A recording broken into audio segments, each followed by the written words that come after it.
Good morning. Today I'm going to show you how I'm going to complete that Halloween image that I had stamped and colored the day before yesterday. And these are going to go on the daycare kiddos treat bags for Halloween. So I mounted it on top of a black cardstock and then mounted that on top of an orange.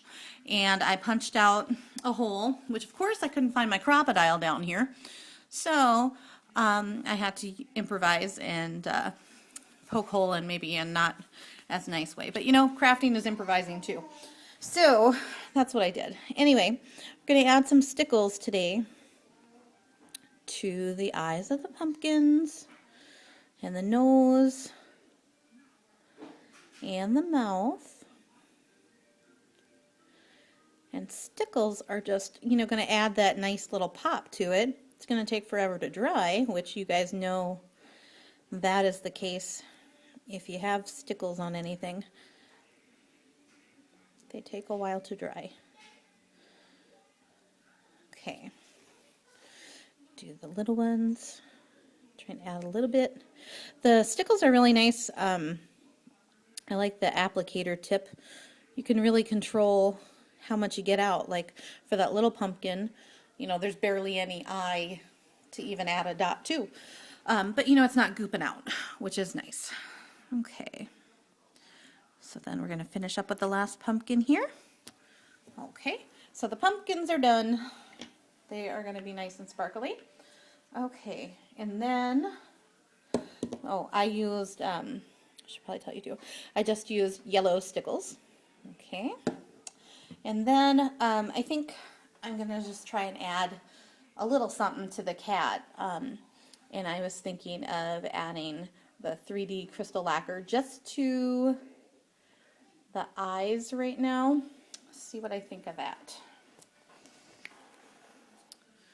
So I'm just going to carefully not put my fingers on top of what I just stickled.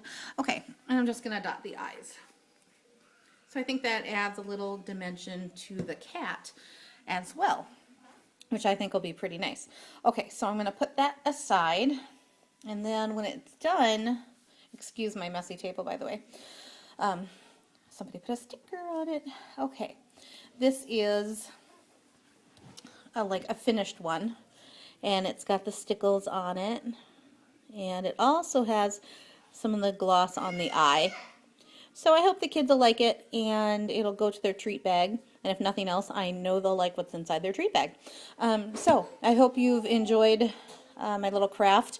And as I master the whole videotaping and crafting technique, I hope to show you some more interesting crafts, some techniques, and you know, just kind of see how it goes and just kind of play around. It's kind of fun to play around and try and record this.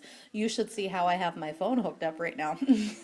I have it stacked on top of, I have a tower, probably about 2 feet high off of my table in my living room. And because I can't be in my craft room during the daytime. But I have about 2 feet stack of books / magazines, and then a game anchoring the one end of my phone down so it doesn't fall on the table. But I managed to get a right height, and I did see someone's YouTube video yesterday where they got an old lamp that, you know, maybe like for a drafting table or something like that, that would clip somewhere, and you know, it has the hinges and it moves, you know, on top or above a table.